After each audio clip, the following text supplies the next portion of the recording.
은혜가 풍성하신 하나님 아버지, 오늘 거룩한 안식일에 저희를 불러주시고 주님의 전에 나와 예배드리게 하시니 감사와 찬양을 드립니다.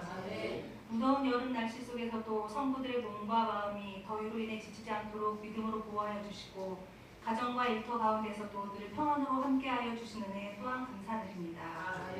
육신이 연약한 저희들 주님께 온전히 의지하지 못하고 세상 일에 흔들리고 근심과 염려로 행동했던 일들을 회개하오니 주님의 보혈로 깨끗이 씻어 주시옵소서. 담대한 믿음을 가지고 주님을 믿고 따르며 세상의 유혹 속에서 흔들리지 않도록 붙들어 주시옵소서. 주님의 말씀에 순종하며 날마다 새로워지게 하시고 주님의 뜻에 따르는 겸손한 마음을 허락하여 주시옵소서. 교회 건축을 은혜 가운데 마무리하게 하시고 새로운 성전에서 주님의 이름을 높이며 예배드릴 수 있도록 인도해 주심에 또한 감사드립니다. 이곳에서 드려지는 모든 예배가 주님께 영광이 되고 성도들의 삶이 은혜로 충만해지길 원하옵니다. 오늘 드리는 우리의 찬양과 기도를 기쁘게 받아주시고 말씀을 통해 우리의 마음을 새롭게 하시며 세상 속에서도 흔들리지 않고 믿음의 길을 걸어가는 모든 성도가 되게 하여 주시옵소서.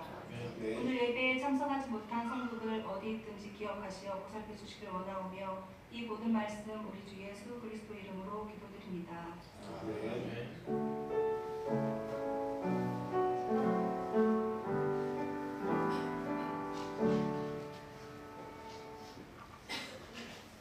이어서 성가대 찬양하겠습니다.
잘 들리세요? 네. 원리발표 있습니다. 예? 원리발표. 아, 오늘 원리 발표 있어요? 예. 이상훈 집사님 이발표 수 있습니다.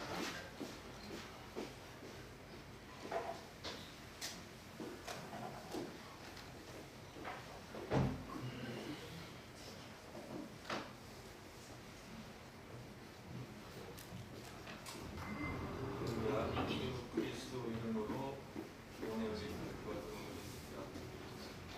하나님께서 천지 만물을 셋째 동안 창조하시고 셋째 날에 사람을 하나님의 형상대로 만드셨습니다. 인간은 영과 혼과 육으로 지음을 받았으며 지음을 받을 때에 선하고 흠이 없었습니다. 인간은 하나님의 영광을 위해 창조되었습니다. 하나님은 인간에게 놀라운 축복을 허락하셨습니다. 첫째, 하나님의 영을 인간에게 불어넣으셔서 거하게 하시어 영적으로 살게 하셨으며 하나님께서 인간과 친밀한 교제를 나눌 수 있게 하셨습니다. 둘째, 에덴 동산을 만드셔서 의식주의 연례가 없는 평안하고 행복한 삶을 누릴 수 있도록 하셨습니다. 셋째, 영원히 살도록 허락하셨습니다. 그러나 한 가지 법을 주셨습니다. 즉 선악을 알게 하는 나무의 열매를 먹지 말라. 먹는 날에는 반드시 죽으리 하는 것이었습니다. 이 명령만 지키면 영원한 행복한 삶을 살 수 있었습니다. 그러나 인간은 애석하게도 사탄의 유혹을 받아 선악과를 따먹음으로 하나님의 명령을 어기고 말았습니다. 그 결과 다음과 같은 비참한 상황에 처하게 되었습니다. 첫째, 에덴 동산에서 추방되어 고통과 불안과 허무 속에서 살 수밖에 없었습니다. 둘째, 물과 혼과 영이 죄로 오염되고 본성이 심각하게 타락하였으며 완전한 선을 행하여 구원을 얻을 수 있는 능력을 상실하고 말았습니다. 셋째, 하나님의 영이 죄인 안에 거하실 수 없으므로 떠나시고 하나님과의 친밀한 교제가 단절되어 영적으로 죽게 되었습니다. 그리고 또 서서히 죽게 되었습니다. 사탄의 영이 인간 안에 들어와 인간을 지배하므로 인간은 사탄의 권세 아래 놓이게 되었습니다.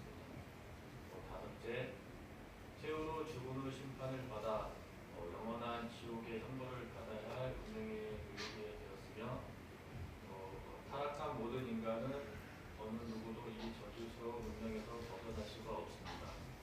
여섯째, 인간은 이 저주스러운 운명에서 벗어나 구원을 얻기 위하여 선행, 수도, 종교, 철학, 등 여러 가지 방법으로 노력을 하고 있습니다. 그러나 인간의 어떤 방법으로는 결코 자신을 구원할 수 없습니다.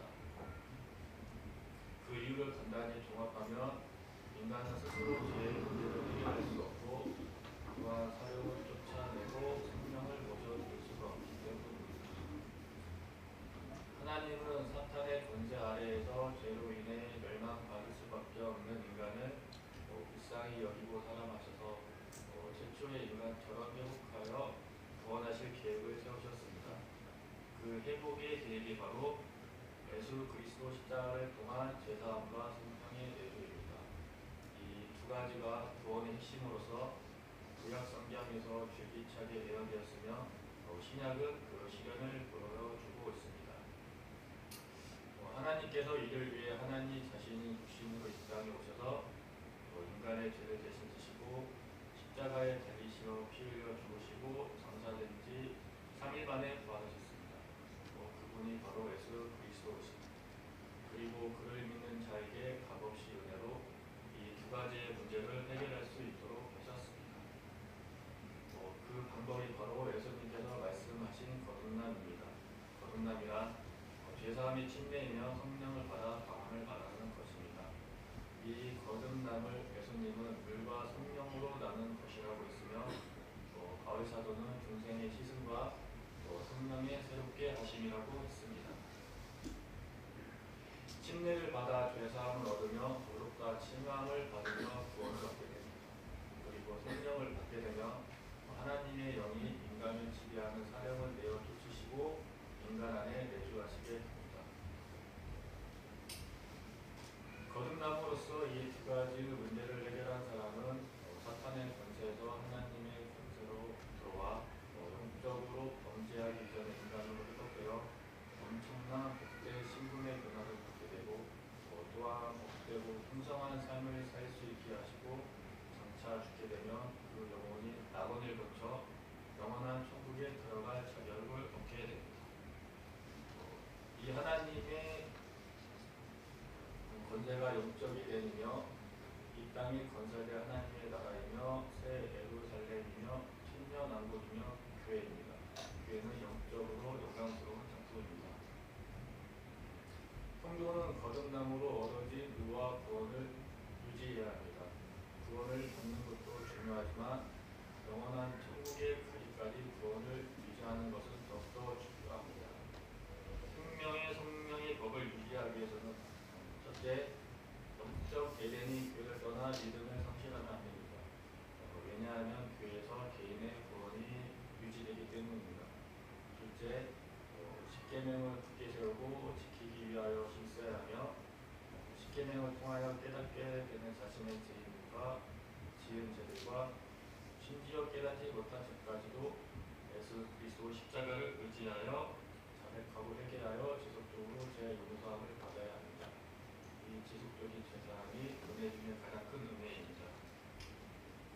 영적 에덴에서 선악을 알게 하는 나무의 열매는 십계명이며 생명나무는 예수 그리스도이십니다. 그리고 그를 생명은 예수입니다. 육적 에덴에서는 하나님의 계명을 범하며 죄사함의 길이 없어 쫓겨날 수밖에 없지만 영적 에덴에서는 십자가를 통하여 죄사함의 길이 열려 있으므로 지속적으로 머물 수가 있습니다. 그러므로 영적 에덴에 있는 사람은 육적 에덴에 있는 사람보다 훨씬 더 축복된 상태에 있다고 말할 수 있습니다. 영적 에덴에 있는 사람은 죄는 용서되고 선은 인정받아 점점 쌓여서 장차 예수께서 재림하셔서 만민을 심판하실 때 상급의 심판을 받아 영원한 천국에서 상급과 영광을 받습니다. 그러나 사탄의 권세 아래에서 구원을 받지 못한 사람은 죄악은 점점 쌓여 예수께서 재림하실 때 형벌의 심판을 받아 영원한 지옥에서 죄의 크기만큼 형벌을 받습니다. 만일 믿음을 소홀히 하여 교회를 떠나 죄 가운데서 방황하게 되면 구원을 상실하여 영원한 지옥에 들어가게 됩니다. 이러한 사람은 더 큰 형벌을 받습니다. 차라리 믿지 않았던 것이 더 좋았을 것입니다. 그러나 다행히 돌이킨 사람은 가까스로 구원을 얻을 수 있습니다만 천국에서 성급이 지극히 적습니다. 성도가 사탄의 권세에서 하나님의 권세로 회복되어 구원받는 것도 예수 그리스도 십자가의 은혜요. 영적 에덴이 교회에서 구원이 유지될 수 있는 것도 십자가의 공로로 죄 용서 받았기 때문이며 선이 선으로 기억되어 영원한 천국에서 상급이 될 수 있는 것도 십자가의 은혜로 제사함 받았기 때문입니다. 그러므로 성도는 자기의 공로를 자랑할 것이 아무것도 없고 오직 인간에게 구원을 주신 하나님의 은혜와 예수 그리스도 십자가만을 높이고 자랑해야 됩니다.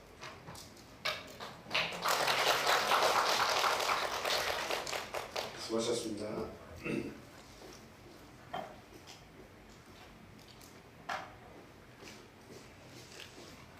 예수 그리스도 이름으로 하나님의 말씀을 전하겠습니다. 오늘은 시편 52편에 있는 말씀을 통해서 상한 심령이라는 제목을 가지고 같이 은혜를 나누도록 하겠습니다. 구절은 그때그때 찾아서 보도록 하겠습니다. 성경을 저희들이 보면요, 성경에는 성공담의 이야기가 많이 있는 것처럼 생각이 됩니다만, 그러나 성공담보다는 죄와 실패로 얼룩진 내용들이 많이 나옵니다. 그런데 거기에서 회복이 어떻게 되냐, 거기에 성경은 중점을 두고 이야기를 하고 있죠. 우리가 예수님의 그 족보를 보면은, 예수님의 족보 가운데 보면은 죄인들이 이렇게 등장하죠. 우리가 아는 다윗왕과 밧세바 할 때 이 밧세바 여인도 사실은 다윗의 정부인이 아니었습니다. 불륜을 통해서 얻은 그런 아내죠. 근데 예수님이 족보에서 나오시는데 그 족보의 그 중요한 역할을 맡는 그런 사람이 바세바입니다. 그리고 또 여러분들이 아시는 여인들 또 등장하죠. 누가 등장하죠? 디생 나함도 등장을 합니다. 또 누가 등장하죠? 네, 룻도 등장합니다. 룻 같은 경우는 완전히 그 모함 여인이기 때문에 이방인이잖아요.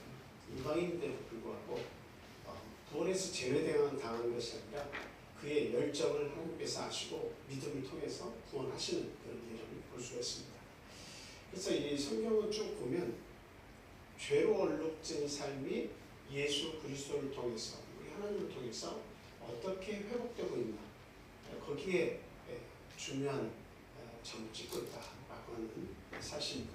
그것은 바로 인간의 연약함 속에서도 하나님께서 어떻게 역사하시는가를 보여주기 위해서 성경은 그것들을 기록하고 있다 이렇게 말씀을 드릴 수 있습니다. 오늘 본문은 이스라엘의 왕 다윗이 큰 죄를 범한 후에 드린 회개의 시입니다. 저희들이 자주 인용하고 자주 보고 또 많은 은혜를 이렇게 느끼게 되는 그런 시인데요. 이 시를 통해서 하나님께서 원하시는 것이 무엇이냐. 다윗은 분명히 이야기하고 있죠. 자신의 권력과 명예로는 죄를 깨달을 수 없다는 것을 잘 알고 있어요. 그렇기 때문에 오직 하나님 앞에 상한 심령으로 내가 나아갑니다라는 고백을 하죠.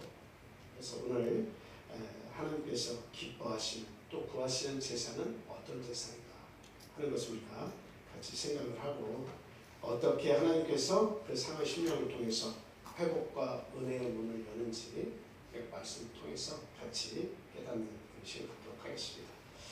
자, 먼저 첫 번째 중요한 것은 죄를 깨닫는 마음이 중요하다 이렇게 말씀을 드리겠습니다. 본문 1절에서 6절 말씀 한정민 집사님께서 읽어주시기 바랍니다.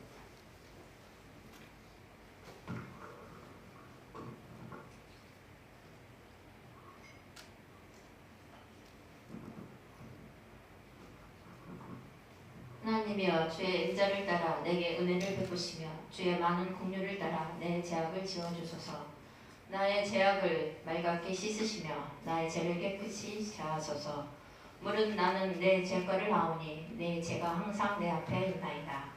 내가 주께만 범죄하여 주의 목전에 악을 행하였사오니 주께서 말씀하실 때 의로우시다 하고 주께서 심판하실 때 순전하시다 하리이다. 내가 죄악 중에 출생하였으며 어머니가 재중에 나를 잉태하였나이다. 보소서 주께서는 중심이 진실함을 원하시오니 내게 지혜를 은밀히 가르치시리이다. 아멘. 여기 1절 말씀 한번 다시 보여주세요. 1절 말씀을 보니까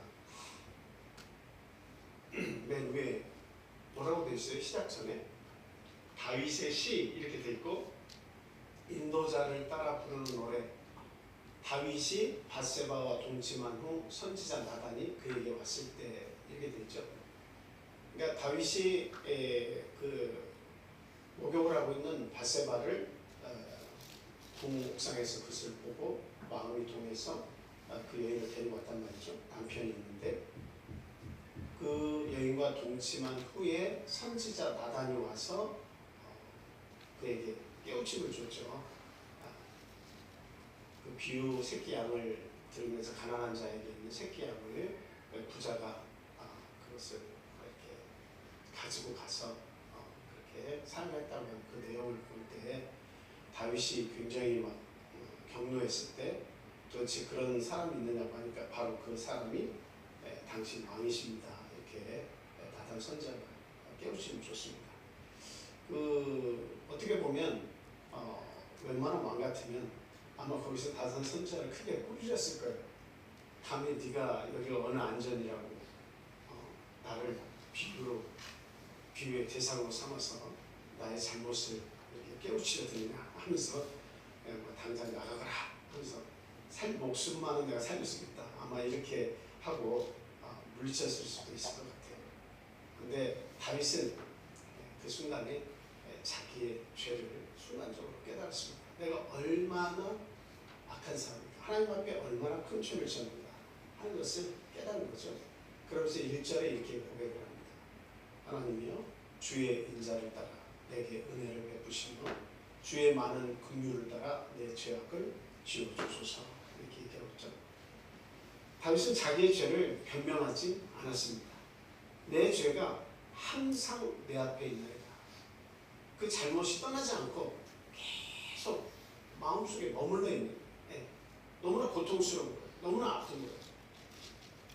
어떤 사람은 죄를 짓고도 쉽게 잊어버립니다. 그리고 그것을 변명하려고 합니다. 그리고 거기에서 스스로가 노인받으려고 하는 거죠. 내가 과거에 그 잘못했어도 뭐 알지 않고 사람들이 알지 못하는데 뭐 그냥 지나갈 수도 있는 거 아니야. 그리고 누구나 다 이런 잘못을 다 한두 번씩은 다 지으면서 살아가는 거 아니야. 이렇게 이야기하면서 스스로를 변명하고 그 죄악을 잊어버리려고 하는 경우가 상당히 많습니다. 그런데 다윗은 변명하지 않았다라고 하는 거죠. 그리고 내 죄가 항상 내 앞에 있다고 끊임없이 그 죄악을 내 마음속에 있다고 하는 것을 알고 지낸 사람. 죄를 깨닫는다고 하는 것은 회개의 시작입니다. 죄가 내 속에 있다고 하는 것을 아는 것 자체가 회개를 향한 첫걸음입니다. 근데 죄가 없다고 생각하고 살아가는 것은 하나님 앞에 회개의 마음이 없다는 이야기죠. 제가 어제 분산경찰서에 이렇게 가서 장로님이 그 CCTV를 찾으셔가지고 저 앞에 입구에 보면 차량이 들어올 때 이렇게 차단기 사이로 들어오지 못하게 스댄 발을 이렇게 하나 설치해놨는데 그 트럭이 한 대 들어오면서 그것을 무너뜨리고 갔어요. 그걸 찾아주셔서 제가 분산경찰서에서 이렇게 갔습니다. 가가지고 CCTV 찍힌 거 하고 남바로 이렇게 주면서 여차여차해서 왔다 가니까 신고를 하라고 그러더라고요. 그래서 경찰서에서 수사를 시작하겠다고.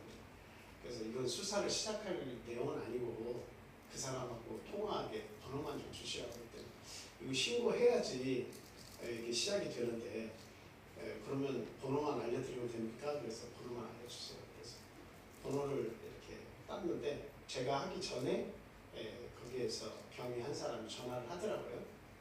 그래서 그분하고 이렇게 통화를 해서 혹시 여기 그 한 2주 전인가에 개정동에 오신 적이 있습니까? 그랬더니 글쎄요 너무 시간이 오래돼서 기억이 잘 안 되는데요. 제가 옆에 바로 있었으니까 들려요. 그래서 여기에 CCTV 내용이 있어서 그 주인분이 가져오셨는데 여기에 보니까 그 차가 지나가고 나서 그게 이렇게 뒤로 무너져 있다 확인했는데 여기 당사자는 그냥 보수만 이렇게 원하시는 것 같다. 보수해 주기만. 그러니까 CCTV가 있어요? 그러면서 제가 잘 기억은 안 납니다. 근데 한번 간 거는 같아요. 이렇게 얘기를 하고 제가 그 경비는 다 고치고 보내드릴 테니까 그렇게 연락처 주시라고 해서 서로 연락처를 주고받아서 저도 바로 통화를 했어요. 그랬더니 죄송합니다. 저는 잘 몰랐습니다. 이렇게 얘기하시더라고요. 저게 상당히 단단하게 묻혀있는 거라 차가 지나가면서 저거를 박으면 반드시 이렇게 느낌이 와요. 근데 못 보셨다고 하니 어쩔 수는 없겠습니다만. 어쨌든 자신의 잘못을 인정한다는 것은 아름다운 겁니다. 문제 해결의 시작이에요. 그래서 그분이 내가 잘못했으니 얼마가 들어가든 이렇게 하시고 나서 경비를 요청하시면 보내드리겠습니다. 그러니까 얼마나 마음이 편해요. 아무것도 아닌 거거든요. 우리가 사람의 그 잘못을 자꾸 보려면 내 마음이 불편해지고 그 상대방도 불편해요. 그런데 잘못을 인정하면 모든 것이 빨리 마무리가 됩니다. 매듭이 빨리 져서.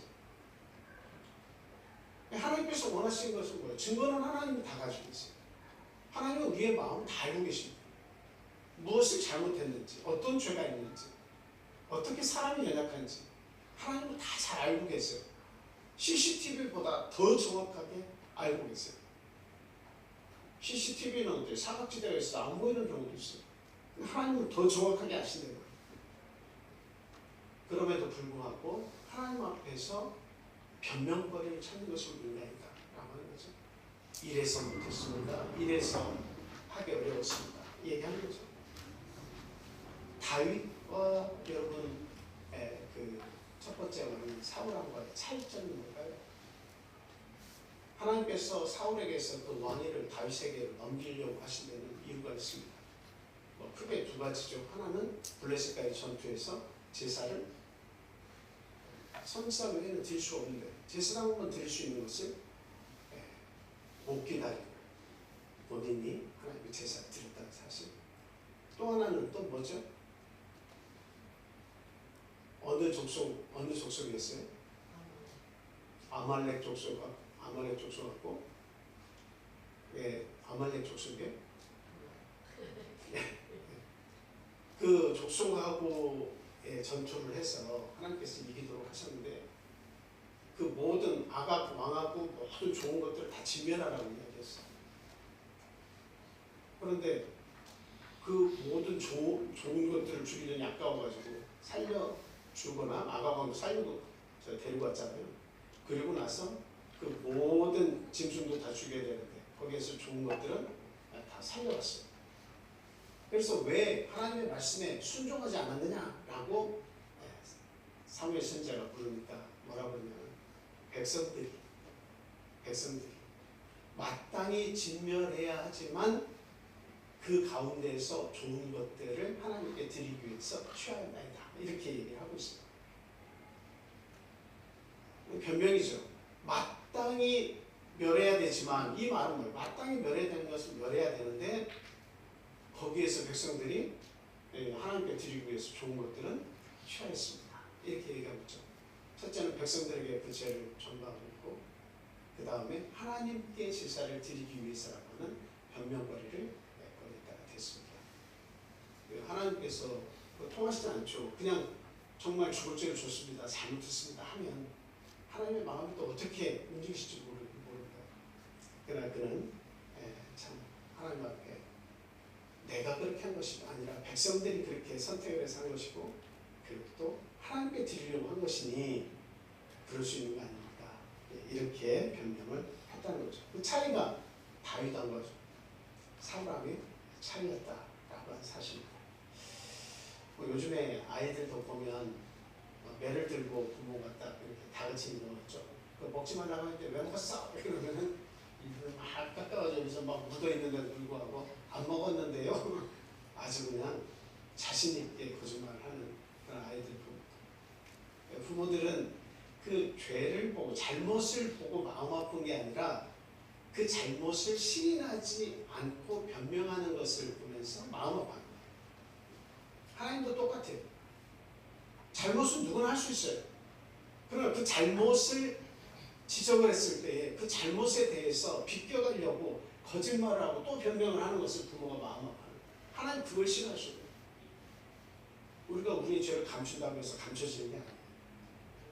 다 드러납니다.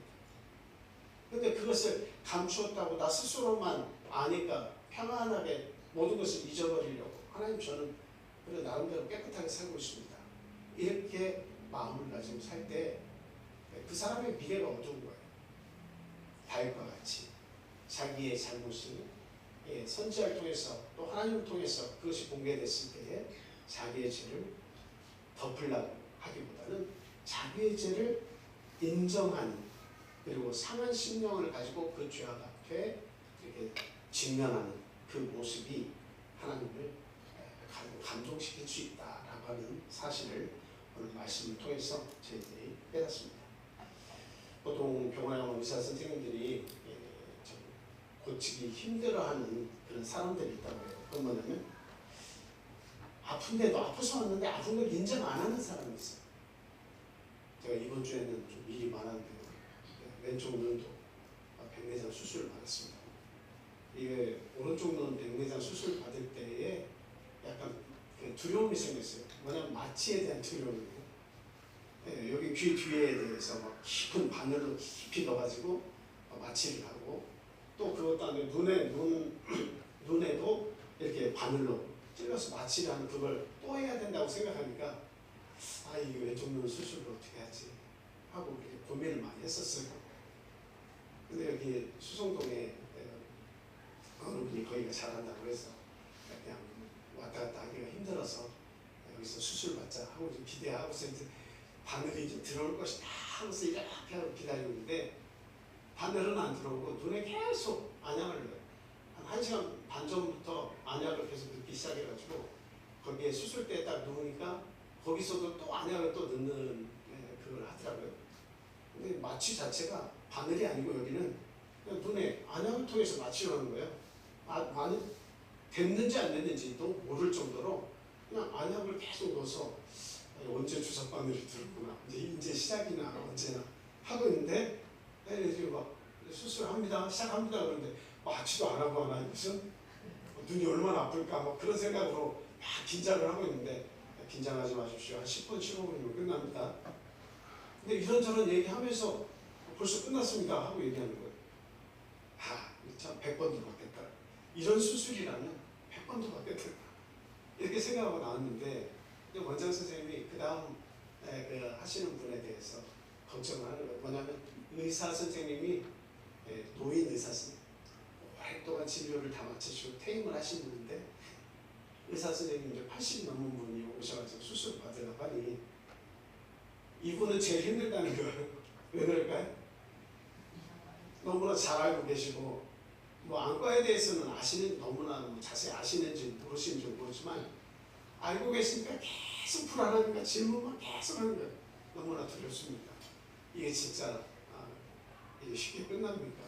얼마나 걸립니까? 그냥 계속 질문하고 그러니까 이런 분들이 제일 힘듭니다. 아시고 계신 게 많아서 너무 힘듭니다. 이런 얘기를. 우리가 병원을 찾을 때 인정하는 게 중요해요. 내가 얼마나 어떤 상태인지 의사 선생님이 얘기하셨을 때에 내가 얼마나 아픈지를 인정하는 게 중요한데 아프지 않습니다. 괜찮습니다. 참을 만합니다. 이제 그 자기의 그 뭔가 실제적인 모습을 다 드러내면 좀 혼날 것도 같고 뭐라고 많이도 들을 것 같으니까 그걸 자꾸 감추는 거죠. 사실 병을 인정해야 치료가 시작이 되는 것처럼 우리의 죄악을 인정하는 사람이 치료가 시작이 돼요. 내 죄악을 아는 게 중요해요. 남의 죄를 지적하고 남의 죄에 대해서 뭔가 신경 쓰고 할 그 순간에 내 죄악은 어떤 것인지를 아는 것이 대단히 중요합니다. 나의 잘못이 무엇인지, 하나님과 나 사이의 관계를 원만한지, 성도들과 나와의 관계를 원만한지, 그런 것들을 우리가 생각하기 시작해야 됩니다. 그래야 하나님의 은혜와 치료가 시작이 된다. 다윗은 이와 같이 자기의 죄를 바로 인정했다는 사실이죠. 우리에게 그것이 필요합니다. 두 번째는 깨끗하게 하시는 하나님의 은혜를 우리가 믿어야 됩니다. 깨끗하게 하시는 하나님의 은혜를 우리가 믿어야 된다는 거죠. 본문 7절 말씀 제가 읽어드리겠습니다. 본문 7절 말씀. 옷을 조로 나를 정결하게 하소서. 내가 정하리이다. 나의 죄를 씻어주소서. 내가 눈보다 힐이 있다. 출애굽기 12장에서 보면 6월절 하나님께 설립하시고 어린 양의 피를 논지방과 설주, 인방과 설주에다가 다 바르라고 하잖아요. 그때 사용됐던 것이 무술주입니다. 거기에 피를 붙여가지고 이렇게 바르게 되어 있습니다.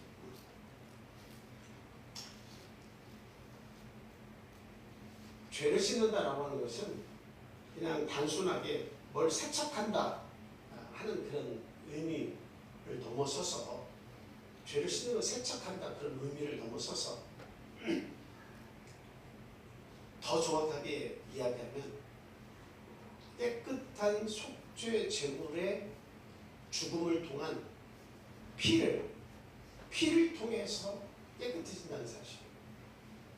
거기에는 죄도 없고 흠도 없는 순결한 양의 피가 필요하다라는 것을 이야기하고 있습니다.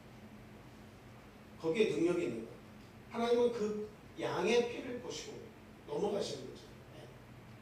하나님의 사자들이 다 10번째 재앙통에서 장자를 죽일 때 넘어가고 그 해를 끼치지 않고 넘어가는 그 의식은 뭐예요? 어린 양의 피를 보고 넘어가는 거예요. 하나님의 말씀에 순종하고 어린 양을 잡아서 피를 바른 것을 보고 그 피를 확인하고 넘어가는 거예요. 그러니까 오늘날 저와 여러분들도 죄와 사망에서 우리가 고통받지 않고 그 죄에 대한 대가를 지불하지 않아도 되고 영원한 평안을 우리가 얻을 수 있는 것도 누구의 은혜라고 볼 수 있습니까? 이게 어린 양의 피 때문이에요. 그래서 세상 죄를 지고 가는 하나님의 어린 양이로다 하고 세례 요한이 예수님이 자기에게 다가오는 것을 보고 그렇게 고백을 했습니다. 예수 그리스도는 어린 양이에요. 줄기차게 과거 구약시대부터 끊임없이 예언되어 온 예언의 성취자입니다. 그래서 그 어린 양의 피, 예수 그리스도의 십자가에서 흘려주신 그 죽음의 피, 그 피가 나에게 발라졌을 때에 죄와 사망에서 우리는 넘어가게 된다라고 하는 사실이죠.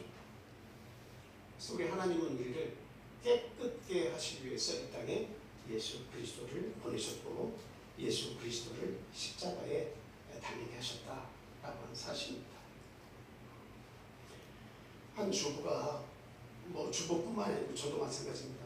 막 지우려고 해도 안 지워지는 얼룩들이 있어요. 그런데 드라이 클리닝 전문점에 가서 그걸 맡겼더니 아주 희게 됐다고 좋아하는 그런 내용인데 여러분 많이 경험하시고 많은 주부들이 경험하시고 저도 마찬가지인데 집에서 제가 와이셔츠를 얼룩을 아무리 해도 안 지워지는 그런 것도 있어요. 묵은 때들. 근데 드라이 클리닝 점에 딱 맡겨가지고 오면 아주 새우처럼 깨끗하게 해가지고 오죠. 내가 지울 수 없는 게 있어요. 우리의 죄악은 내가 지운다고 해서 내가 잊고 싶다고 해서 잊혀지는 게 아니에요. 드라이 클리닝 전문점에 맡기는 것처럼 우리의 죄악도 어디에 맡겨야 되는 거예요? 그것을 지울 수 있는 아주 진한 어린 양의 피가 필요하다는 거예요.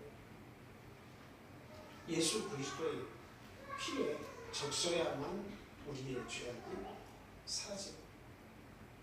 그래서 저희들이 오늘날 이렇게 안식일에 일주일에 한 번씩 안식일을 기억하고 그렇게 지키는 것은 뭐 때문에 그런 거예요? 율법 이전부터 하나님께서 주신 거예요. 천지 만물을 창조하실 때부터 주신 거예요. 율법 이후에도 딱 4계명만 사라져서 안식일을 기억하고 그렇게 지키라 이것이 일요일로 대치되었습니다. 이런 얘기를 성경에 한 번도 언급이 안 돼 있어요. 그런데 역사적으로 오면서 니사라 회의 말씀드렸죠?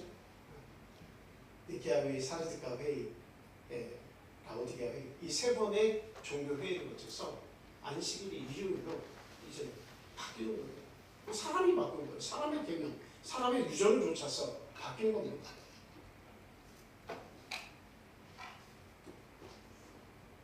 그래서 저희들 사라진 얼룩과 같이 우리의 죄악이 사라진다라고 하는 것을 분명히 믿어야 돼요. 예수 그리스도의 어린 양의 피로 완전히 사라진다는 걸 믿어야 돼요. 그리고 넷째 계명에 있는 것처럼 안식일마다 교회를 찾아오는 것은 우리 구원의 유지가 교회를 통해서 이루어지기 때문이라는 사실을 믿어야 됩니다. 예수 그리스도 안에 있는 생명의 성령의 법이 안식일마다 우리들이 하나님 앞에 모여서 예배 드릴 때 역사하는 겁니다. 예수 그리스도의 피의 역사가 이 안식일에 역사하는 거예요. 그래서 죄와 사망에서 우리를 구원했다고 말씀을 하고 있는 거예요. 그래서 깨끗하게 하시는 은혜. 하나님은 그와 같은 깨끗하게 하시는 은혜를 오늘날 우리 교회에 주셔서 교회 말씀을 통해서 기도를 통해서 찬송을 통해서 우리의 영혼을 맑고 깨끗하게 회복시켜 주신다라는 사실입니다. 그 용광로 이렇게 보시면 금을 정제할 때도 마찬가지고 모든 금속을 정제할 때 시약을 넣잖아요. 그리고 나서 계속 가열하고 또 꺼내서 보고 맑은 정도로 또 가열하는 거죠. 네. 하나님도 우리의 죄를 불로 연단하여 깨끗하게 하십니다. 계속 우리의 잘못을 회개할 때마다 우리의 잘못이 생각나는 것마다 하나님 앞에 나와서 그것을 고백할 때마다 하나님을 연단시키는 거죠. 계속. 그래서 우리를 더욱더 불순물이 없어지게 깨끗하게 예수님 재림하실 때 흠이 없도록 하시려고 하나님께서 작용을 하셨네요. 우리는 연약해서 끊임없이 죄 가운데에서 사이클이 돌아가는데도 불구하고 그 그 죄를 인정을 하면 하나님은 또 보듬어 주시고 또 보듬어 주시고. 출애굽 이후의 역사를 계속 보세요. 성경의 대부분의 역사는 이스라엘의 패약증, 이스라엘이 하나님을 어떻게 버렸나, 하나님을 어떻게 배반했나 하는 사실들로 성경이 꽉 차 있습니다. 그럼에도 불구하고 하나님은 계속 이스라엘을 내가 진노해서 너희를 포로로 보낼 것이고 너희 땅이 황폐할 것이고 하다가 그 뒤에는 뭘 얘기해요? 내가 메시아를 보내줄게. 내가 메시아를 보내서 너희를 희게 해줄게. 내가 너희를 구원할게. 너희를 진정한 죄에서 구원을 맛볼 수 있도록 해주겠다. 그렇게 하시면서 실제로 예수 그리스도를 이 땅에 보내주시다. 그리고 그를 믿는 자마다 멸망치 않고 다 구원을 주도록 하나님께서 하시지 않습니까? 하나님은 연약함을 아세요. 우리의 연약함을 아세요. 그러나 죄를 고백하기를 바라시고 그리고 하나님께는 죄를 사하실 수 있는 능력이 있음을 믿기를 원하고 계신다. 그래서 오늘 여러분들도 내가 꺼림칙한 것이 있고 어떤 연약한 부분이 있어서 안식일마다 찾아올 때마다 어때요? 하나님께 맡기시고 감사함, 확신을 입고 기도하십니다. 생명의 성령의 법이 이 교회에는 역사하고 있습니다. 세 번째로는 새 마음과 성령의 회복입니다. 자, 10절 말씀을 보면 하나님이여 내 속에 정한 마음을 창조하시고 내 안에 정직한 영을 새롭게 하소서 이렇게 말씀하고 있죠. 다윗은 단순히 용서만 구하지 않습니다. 우리는 보통 용서해 주세요, 용서해 주세요 이렇게 많이 합니다. 이것도 대단한 거예요. 자기의 잘못을 깨닫고 용서를 구하는 행위는 대단히 중요한 겁니다.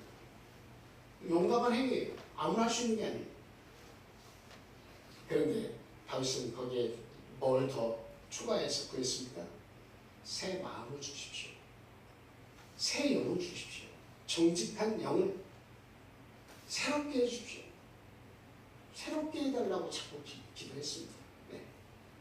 그래서 죄에서 건진받은 사람은 내 과거를 지워줬다. 하나님 믿으니까 예수 십자가의 공로로 그게 다 지워줬다. 여기에서 멈추는 게 아니고 그 다음에 뭐가 시작이 돼야 돼요? 새로운 삶이 시작이 됩니다. 예수 믿는 자로서의 삶이 새롭게 시작이 돼야 돼요. 우리는 근데 어떤 과거를 보면 죄가 용서함 받았는지 안 받았는지 거기에 대한 정확한 이해가 부족해요. 그러니까 침례를 받으면 받으라니까 침례 받아요. 근데 그 침례 속에는 엄청난 역사가 있다는 것을 아셔야 돼요. 죄사함의 역사가 있어요. 하나님의 세상 백성에서 하나님의 백성이 되는 그 관문이라는 사실을 우리가 알아야 돼요.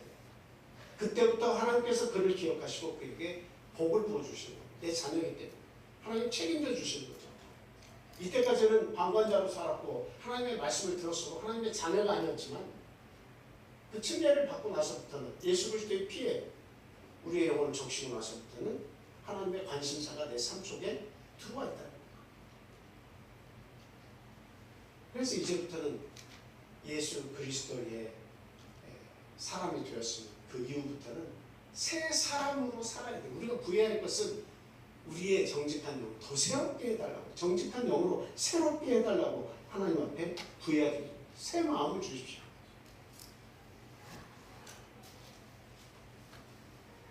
어떤 분은 담배를 못 끊는 분이 있습니다. 어떤 분은 술을 못 끊는 분이 있어요. 제 장인어른도 술을 엄청 좋아하셔가지고 술을 못 끊으세요. 술을 어디까지 마시냐면 옛날에 한번 말씀드렸는데 안 들은 위해서 말씀드려요. 그 전날에 딸하고 아들 둘이 있는데 다 불러가지고 용돈을 몇만 원씩 풍금풍금 줍니다. 기분 좋게 줘요. 그리고 아침에 딱 일어나서 가지고 지갑을 살펴보면서 내 돈이 많이 필요해 하면서 자녀들을 다 불러가지고 어제 내가 준 돈 다 내놔라. 돈을 다 땄습니다. 술을 그렇게 드셔가지고 잘 몰라요. 그리고 수박을 가지고 오셔서 기분 좋게 술을 많이 드시고 오셔가지고 집 앞에서 그것을 내려놓는데 박싹 빼뜨려지게 놓으시고 거기서 주무십니다. 이 정도로 술을 좋아했어요. 근데 그분이 예수를 안 믿을 것 같았는데 결국엔 예수를 믿으셨어요.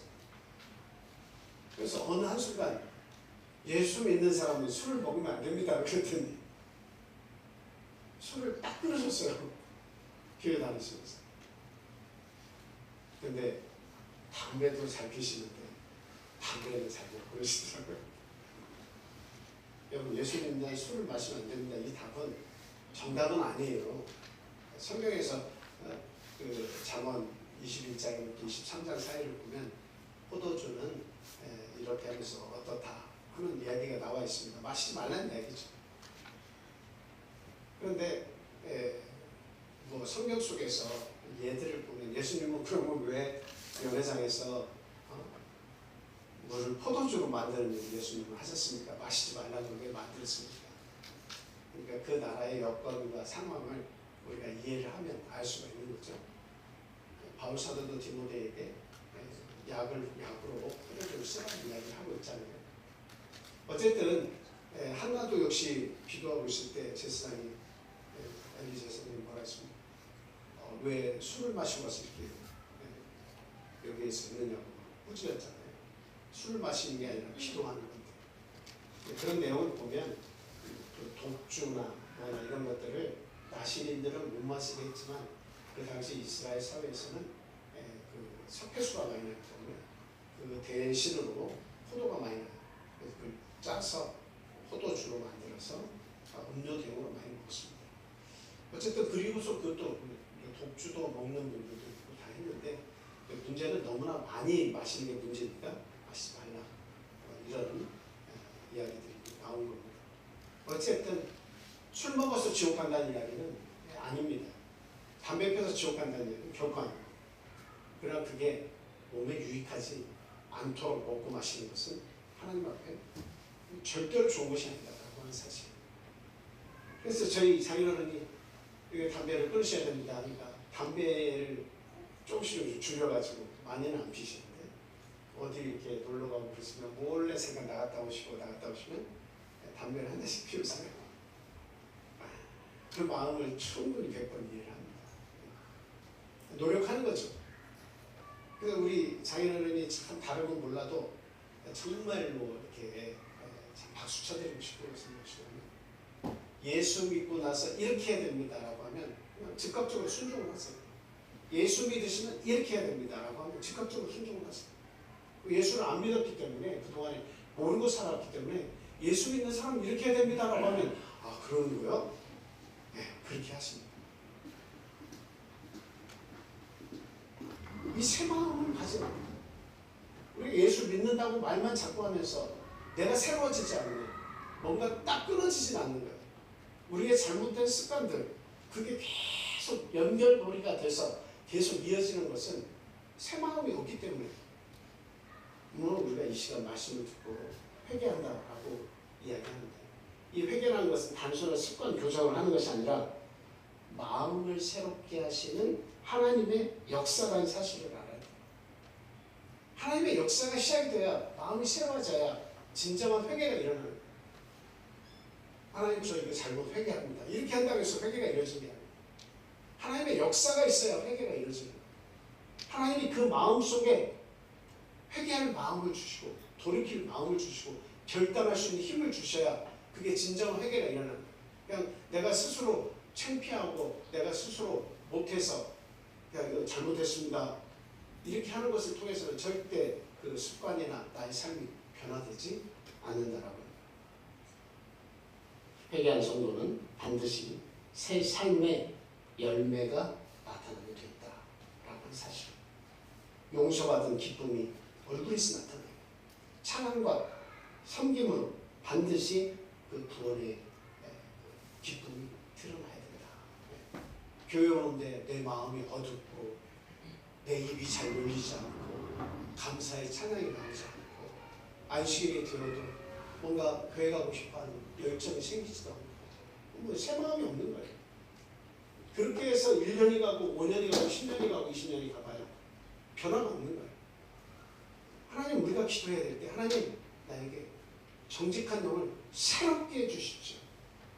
새 영을 나에게 부어주십시오라고 이 다윗이 기도한 것처럼 새 마음과 새 영을 하나님께 의탁하고 기도를 드려야 돼요. 그러면 성령이 우리에게 임하시고 또 성령을 통해서 충만함을 얻고 그리고 그 모든 것이 내 삶의 모습으로 드러나게 되어 있다라고 하는 사실이죠. 저희들이 이렇게 저희 어렸을 때로 살았는데 추운 겨울에 막 창문에 성에가 막 끼잖아요. 저 위에까지 막 얼어가지고 쭉 올라가 있잖아요. 그런 거 관계없어요. 저 어머님은 그냥 아침 6시만 되면 무조건 창문을 활짝 열어놓고 그냥 이불도 막 내려 이렇게 막 때리듯이 이불을 털어서 먼지를 막 털어냅니다. 그리고 확 잡아다녀가지고 빨리 일어나라고 막 그 추운데 아침부터 깨운다고 막 난리를 펴도 그렇게 했고 아주 깔끔을 피셨어요.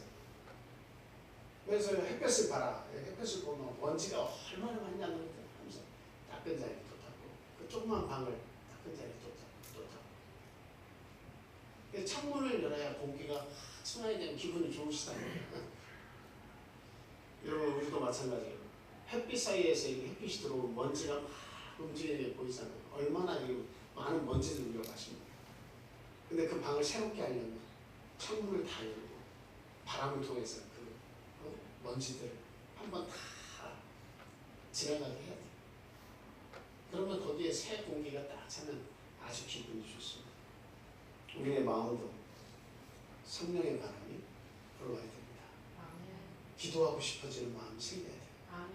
교회 와가지고 대예배당에 오셔서 아니면은 저기 카페에 들으실 분들도 카페부터 들으지 말고 커피 한잔 하고 싶으셔도 소예배당에 들어가셔서 기도 잠깐이라도 기도하고 그래서 이 교회에 와서 기도하고 싶고 또 누군가를 위해서 대신 기도하고 싶고 우리의 가족을 위해서 기도하고 싶고 이런 마음들이 우리 속에서 일어나야 돼요.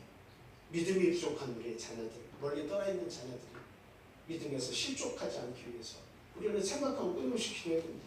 전도 대상자들을 위해서 이런 양들을 위해서 구도자들을 위해서 우리가 함께 기도해서 성령의 바람이 불 때 이곳에 새 마음으로 새로운 영으로 우리 교회는 가득 차게 된다라고 하는 사실이에요. 마지막으로 드리는 말씀은 상한 심령으로 드리는 예배가 있어야 된다는 것을 말씀드립니다. 자 17절 말씀에 보니까 주께서 구하시는 제사는 상한 심령이라 이렇게 이야기하고 있습니다. 우리 하나님께서 원하시는 제사는 상한 심령이라는 거예요. 당시 제사는 뭘로 드렸어요? 양을 잡아서 드렸어요. 송아지를 잡아서 드렸습니다. 동물의 희생자사를 드린 거죠. 근데 다윗은 제사의 형식보다도 더 중요하게 본 게 있어요. 뭐예요? 상하고 통회한 심령. 내 마음이 너무 아프다는 거죠. 내 마음이 너무나 상해 있어요. 지치고 고뇌요. 하나님은 그걸 바라시는 거예요. 내가 이 죄 때문에 얼마나 무기력해졌는가, 얼마나 마음이 아픈가. 그것을 하나님은 보시기 원하시는 거예요. 그래서 다윗은 제사를 계속 드리지 않았어요. 자기가 범죄하고 난 이후에는 이 제사를 통해서 하나님이 용서하실 것이라는 생각을 하지 않았어요. 제사를 하려고만 마음을 먹으면 솔로몬이 1,000마리의 지금 가축을 잡아가지고 계속 일주일이 됐든 10일이 됐든 1,000번째 1,000번의 제사를 드렸는데 그 아버지 다윗은 만약에 드리기로 한다면 1,000마리만 드릴 수 있겠습니까? 10,000마리도 드릴 수 있는 사람이에요. 그런데 제사를 드리지 않았어요. 왜? 내가 내 죄를 그와 같은 짐승을 잡아서 내 죄를 없이 할 수 있는 그런 일이 아니라고 생각했어요. 뭐냐면 하나님이 원하시는 게 뭐야?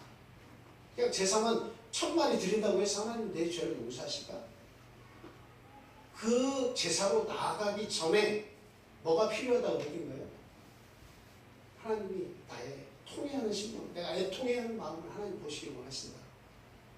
하나님은 그걸 바라신다는 것을 알고 있었던 거예요. 내 죄에 대해서 애통하는 마음이 우리에게 있어야 됩니다. 그것은 돈이 있다고 지울 수 있는 것도 아니고 명예가 있다, 권세가 있다, 어떤 자리를 통해서 지울 수 있는 게 아니고 하나님의 은혜를 바라보고 하나님 앞에 나아갈 때 그 죄가 사함을 받는 거예요. 그래서 다윗은 주께서 구하시는 제사는 양 잡는 것보다 상한 심령이다라고 이야기를 하고 있습니다. 이사야 57장 15절에 보면은 거기도 같은 말씀이 나왔는데요. 통회하고 마음이 겸손한 자와 함께 있겠다 이렇게 이야기를 하고 있죠. 지극히 존귀하며 영원히 거하시며 거룩하다 이름하느니까 이와 같이 말씀하시되 내가 높고 거룩한 곳에 있으며 또한 통회하고 마음이 겸손한 자와 함께 있나니 이는 겸손한 자의 영을 소생시키며 통회하는 자의 마음을 일단 넘겨주세요. 통회하는 자의 마음을 소생시키려 합니다. 그리고 하나님의 마음이 어떤 마음인지 아시죠? 통회하는 마음이 있으면 하나님은 소생시켜주겠다. 살려주겠다. 네 마음을 온전히 회복시켜주겠다. 그 죄와 사망에서 짓눌린 그 마음, 고통스러운 마음을 내가 소생시켜주겠다. 여러분 그 죄라고 하는 것이 짓눌린다고 하는 것은 경험을 해본 사람은 알아요. 겸손한 자가 자기의 죄악을 돌이켜봤을 때 얼마나 짓눌리고 있나 하는 것은 자기 스스로가 잘 압니다. 다윗도 그 깊은 죄악의 무게를 자기 스스로가 견디기 어렵다는 것을 알고 있었어요. 그래서 하나님 앞에 고백하고 나서 하나님은 통회하는 심령을 원하신다. 마음이 겸손한 자를 하나님은 원하신다 라는 것을 알았던 거죠. 그래서 마태복음 5장에 보면 여러분 팔복에 대한 이야기가 나오는데 그 중에 하나가 뭡니까? 심령이 가난한 자는 복이 있나니 천국이 그들의 것입니다. 마음이 가난해야 돼요. 마음이 부유하다는 것은 세상의 것으로 가득 찼다는 걸 이야기해요. 그냥 아직도 그 죄악 생각할 겨를이 없고 세상의 것으로 가득 차서 마음이 꽉 차서 부유했어요. 아 오늘은 또 뭔 일을 하지? 아, 뭐에다 신경을 써서 내가 내 마음을 기쁘게 할까? 무엇을 내가 성취해야 될까? 이런 것들로 가득 찬 사람은 마음이 가난할 겨를이 없어요. 마음이 가난해져야 하나님을 바라볼 수 있고 내 죄를 바라볼 수 있고 내 잘못과 내 연약함이 무엇인지를 알 수 있는데 마음이 부해서 세상 것들로 가득 찬 사람은 절대로 하나님을 보기가 어렵습니다. 그런 사람들에게서 회개도 없어요. 돌이킴도 없어요. 누가복음 7장 36절에서 이하에 보면 예수님의 발에 향유를 이렇게 떼어가지고 바르는 여인 이야기가 나옵니다. 죄 많은 여인이 눈물로 예수님의 발을 젖혔습니다. 바리새인들 제사를 많이 드린 사람들이에요. 외형적 제사에 집중했었던 사람이죠. 그런데 이 여인은 상한 심령으로 예수님의 발을 씻어드렸어요. 이게 하나의 예배입니다. 예배의 모습입니다. 나는 죄가 많지만 예수님의 죽으심을 예배할 수 있는 그런 일들을 할 수 있어서 너무 감사하다는 거죠. 그래서 수백만 원, 수천만 원에 이르는 그 결혼 지참금으로 모아가는 그런 향유 목합을 깨뜨려서 예수님의 발에 드릴 수 있었던 것이다 하는 겁니다. 향유 목합은 깨뜨려져야 향기가 나죠. 우리의 교만이 깨뜨려질 때 상한 심령의 향기로운 제사가 하나님께 올려 드려집니다. 우리 삼육교회 성도 여러분, 이 시편 51편은 죄로 무너진 한 인간이 하나님께 나아가는 유일한 길, 유일한 제사가 무엇인지를 우리에게 보여주고 있어요. 바로 상한 심령임을 보여주고 있습니다. 죄를 죄라고 변명하지 않고 인정하는 심령이 필요하고요. 예수 그리스도의 피로 우리의 죄를 씻을 수 있다고 하는 믿음이 우리에게 필요하고 성령 안에서 새롭게 되는 그 새로운 마음이 우리에게 필요하다는 사실을 꼭 기억하시기 바랍니다. 그리고 예배는 형식이 아니라 통회하는 마음으로 통회하는 심령으로 하나님께 드려져야 된다. 이렇게 말씀을 드렸습니다. 우리 다 같이 기도하겠습니다. 할렐루야. 사랑과 은혜가 충만하신 예수 그리스도의 이름으로 기도합니다. 하나님 감사합니다. 우리가 죄인 되었을 때 우리의 모든 죄악을 없이 하시기 위해 이 땅에 예수 그리스도로 오셔서 십자가에 대신 죽어주신 어린 양 예수 그리스도. 당신이 아니었으면 어떻게 저희가 우리의 죄를 알고 우리에게 천국을 바라보는 능력이 생겼겠습니까? 항상 저희를 위해서 일하시고 저희의 죄악을 깨끗한 삶으로 바꾸기 위해서 애를 쓰신 하나님 진심으로 감사합니다. 오늘 이 자리에서 저희들이 회개하는 것, 저희들이 고침받기를 원하는 것, 저희들이 연약함을 통해서 가질 수밖에 없었던 삶들을 하나님 앞에 다 내어놓습니다. 하나님 그런 죄악들을 용서해 주시고 상한 심령을 새롭게 하여 주시옵소서. 깨끗한 마음, 정직한 영을 새롭게 해주시고 우리 주님 앞에 부족했던 열심들을 하나님 새로 불태워 주시옵소서. 교회를 위해서 성도를 위해서 섬기는 자가 되게 해주시고 하나님께 부한 자가 되게 주님 인도해 주시옵소서. 거짓으로 우리의 삶이 물들지 않도록 깨끗한 영으로 새로운 마음으로 정직한 영으로 우리 하나님 앞에 귀한 안식일을 지키며 하나님께서 주신 11조와 또 하나님을 위해서 우리가 해야 되는 많은 섬김의 정신으로 교회를 위해서 최선을 다하는 우리 사랑스러운 참빛교회 성도가 다 되도록 주님 도와주시옵소서. 또한 저희들이 앞으로 이 하나님께서 주신 성전을 통해서 더욱더 많은 전도의 열매를 맺고자 합니다. 하나님 죽어가는 영혼들을 볼 때마다 마음 아픈 그런 심령을 허락해 주시옵소서. 죽어가는 영혼들을 이 참빛교회로 인도해서 하나님의 은혜 가운데 같이 예배를 드릴 수 있는 놀라운 역사가 일어나도록 주님 저희들에게 용기 매배한 믿음을 허락해 주시옵소서. 하나님 또한 우리의 마음이 새롭게 변화되어서 새로 주신 성전과 더불어서 새로운 마음으로 새 부대의 성령의 충만과 함께 이곳에 많은 열정을 쏟아부을 수 있도록 하나님 시간 우리들의 삶 속에 함께해 주시기를 간절히 소망합니다. 이 자리에 함께하지 못한 우리 사랑하는 성도들이 있습니다. 우리의 가족들이 있습니다. 믿지 않는 자들도 있습니다. 우리 사랑하는 구원받기 원하는 이웃들도 있습니다. 하나님 그런 구도자와 잃어버린 양들과 그리고 전도 대상자들 하나님께서 꼭 그 마음에 이 교회를 기억하게 하시고 진리의 말씀 앞에 나와서 구원받는 놀라운 일이 성취되도록 주님 인도해 주시옵소서. 앞으로 이 건축 절차에 마지막 남은 단계가 있습니다. 하나님께서 그동안 베풀어 주신 큰 은혜들을 저희들이 직접 경험했습니다. 마지막 그 세금을 내는 그 부분까지 정말 저희들에게 합당한 세금을 하나님 허락해 주셔서 부담스럽지 않고 그리고 하나님의 은혜를 체험할 수 있는 귀한 시간이 되도록 주님 마지막까지 인도해 주시기를 간절히 소망합니다. 또한 9월 셋째 주에는 저희들 헌당 예배가 계획되어 있습니다. 많은 분들이 이 시간을 통해서 우리 교회를 알 수 있도록 하나님 많이 불러주시고 또 그들의 마음이 흡족한 마음과 또 하나님을 알 수 있는 기회를 하나님께서 허락해 주시기만 간절히 원합니다. 또한 다음 주에는 저희들이 귀한 세례식이 있습니다. 그러니까 두 영혼이 하나님 앞에 세례를 받습니다. 하나님이 이 두 분을 통해서 영광 받으시고 지음받은 그 새로운 침례를 통해서 새로운 마음을 그들에게 허락해 주시고 하나님의 자녀가 되는 놀라운 체험을 통해서 기쁨과 감사를 누릴 수 있도록 하나님 그 시간을 책임져 주시고 은혜 베풀어 주시옵소서. 오늘 귀한 안식일에 모든 이루어지는 일들이 하나님 앞에 기쁨이 되기를 간절히 소원하며 예수 그리스도 이름으로 감사하며 기도합니다. 할렐루야. 아멘. 다 같이 찬송하겠습니다.